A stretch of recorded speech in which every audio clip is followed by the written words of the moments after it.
Et bonjour à tous, je m'appelle Pierre Beaucourt, je suis le directeur acquisition de l'agence Empirique. Aujourd'hui, je vous présente un petit plugin qu'on a créé qui s'appelle le maillage booster.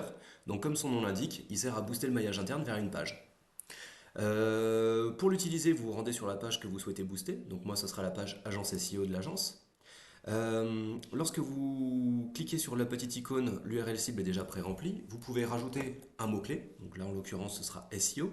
Pour le nombre de résultats, vous pouvez laisser 20 par défaut, mais vous pouvez monter jusqu'à 100. Le niveau de l'analyse, est-ce que vous ne souhaitez analyser que des pages qui se trouvent dans le même répertoire que la page cible?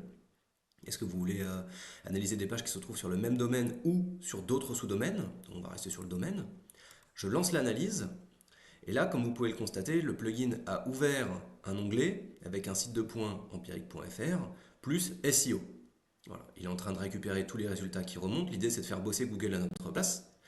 Il va ouvrir toutes les pages qu'il aura repérées 10 par 10. Et pour chacune d'entre elles, il va regarder si elle contient déjà un lien vers mon URL cible, si oui, sur quelle encre, et à quel point la page est pertinente de faire un lien. Bon, une fois qu'il a terminé, il me propose de télécharger le CSV, c'est ce qu'on va faire. Hop. Et donc là, on arrive sur le cœur du plugin.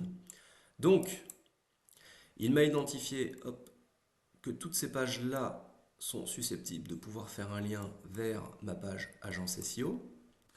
Il les a triées par pertinence sémantique. Donc il me dit que, par exemple, ces trois-là, même toutes celles-là, sont très pertinentes pour faire un lien. Alors effectivement, ça c'est la page agence SEO Lyon, très pertinent. Audit SEO, SEO vidéo, YouTube, TikTok, SXO, 7 astuces pour réussir votre SEO sur YouTube, comprendre le budget crawl, etc.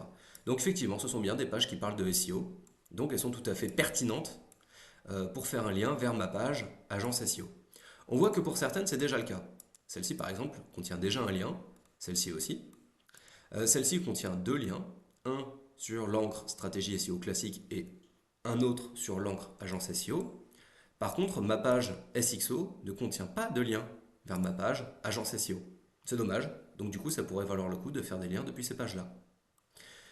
Et donc voilà, c'est plus ou moins l'usage principal de ce plugin, trouver des URL depuis lesquelles faire des liens vers une URL cible. Comme vous pouvez le constater, ça va très vite. Après, il y a quelques petites fonctionnalités supplémentaires. Donc comme je le disais tout à l'heure, le plugin va automatiquement créer une recherche pour vous. Vous pouvez tout à fait créer votre propre recherche. Par exemple, je ne veux que les résultats qui ont dans la balise title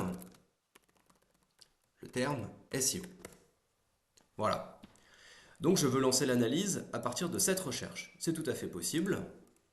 Hop, je reprends mon URL cible qu'il va falloir que je remplisse manuellement.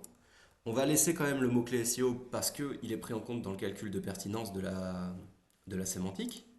Pour le nombre de résultats, bon là on va aller vite, on va mettre que 10. Et cette fois-ci, je ne clique pas sur le gros bouton lancer l'analyse, mais sur le petit bouton plus discret qui est apparu en dessous, qui n'est disponible que si vous vous trouvez sur une page de résultats de Google, qui permet de lancer l'analyse depuis la SERP actuelle. Si vous cliquez sur lancer l'analyse, il va créer une nouvelle SERP. Là, on veut lancer l'analyse depuis cette SERP-là, donc avec ma propre recherche à moi. Donc on va le faire. Donc là, si vous avez marqué plus de 10 résultats, bah, il va passer de page en page pour récupérer tous les résultats. Et donc voilà, là il a lancé l'analyse depuis la SERP sur laquelle je me trouve actuellement. Donc ça permet d'avoir une analyse un peu plus fine, un peu plus personnalisée. Vous avez également la possibilité de définir des filtres d'exclusion. Donc si vous voulez exclure certains répertoires ou certains patterns d'URL de l'analyse, vous pouvez le faire ici. Et sinon, voilà, bon, j'ai remis un lien vers le tutoriel. Et c'est à peu près tout. Voilà. J'espère que vous trouverez ça utile. En tout cas, nous, on s'en sert régulièrement et on obtient de bons résultats avec. Voilà. Très bonne journée et merci.